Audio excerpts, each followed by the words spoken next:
Hi, I'm here to just review Tim's great paper, which was titled The Lucan Use of Isaiah to Define the Christology of Jesus. It was a great paper. I really appreciated reading it, so thanks, Tim.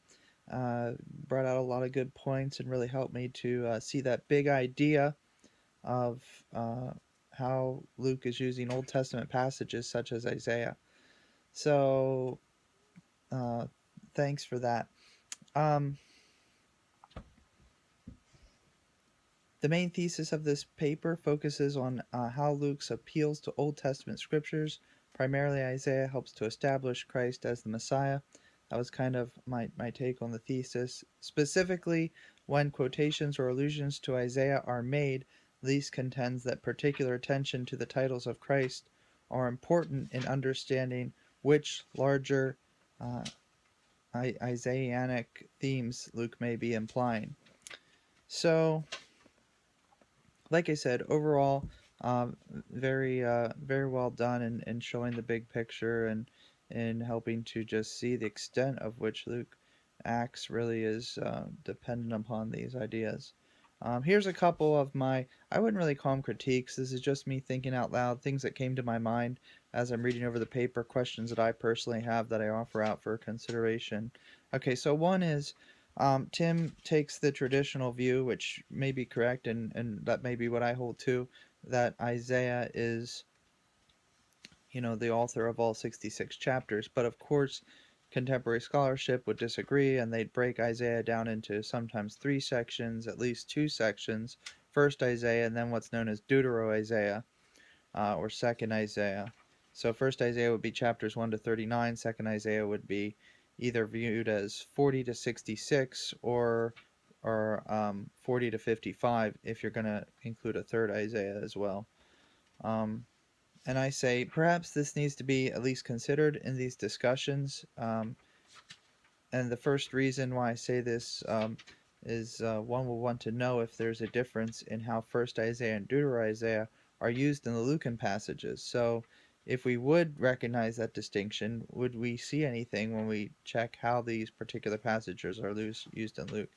And I'll just read this little section from my review. I said, in fact, some of the divisions in the titles of Jesus that Lease addresses in his paper correspond to the divisions seen between 1st and Deutero Isaiah. For example, the suffering servant is found in Deutero Isaiah, and many scholars have thus questions what this, quote, suffering servant actually refers to. One position is that it refers primarily back to the prophet in 1st Isaiah 1 to 39, or to the unknown prophet that wrote Deutero Isaiah 40 to 66. Whether the reference is to a messianic figure, a ruler, or a past or present prophet, however, is uncertain. Much suggests that the suffering servant is the prophet from whom the core of Deutero Isaiah is ultimately derives. And that was actually a quote from Walter Dietrich, not me, just so there's no confusion there.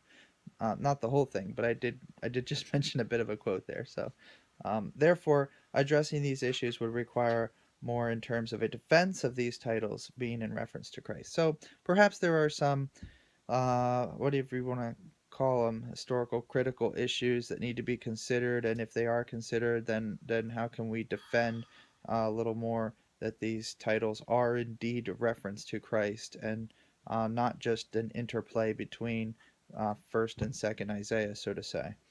So that's one thought. Another little thought here was what are the hermeneutical implications of this discussion? Um, are there then certain features and functions of the Lucan corpus that students of Scripture should be particularly aware of?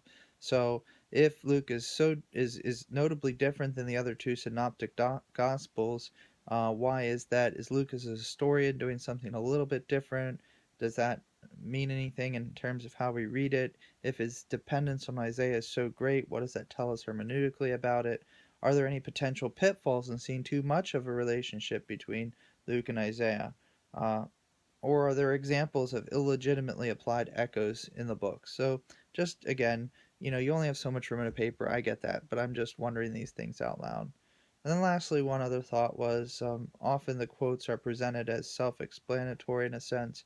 Here again, I know there's not time to delve into all the reasons for every quote, and you're trying to give a broad, overarching sweep, and I think that's beneficial. But this kind of self-explanatory presentation is certainly understandable in cases such as Luke 1 to 2, but what about perhaps a section that would give us at least a sampling of less apparent allusions that might be explained in more detail, just to kind of drill in on the thesis and sort of show how, in particularity, in certain examples, this is also working. So, in conclusion, Lease succeeds in providing a comprehensive scriptural overview of the Lucan writings to establish the foundational importance of Isaiah for the author.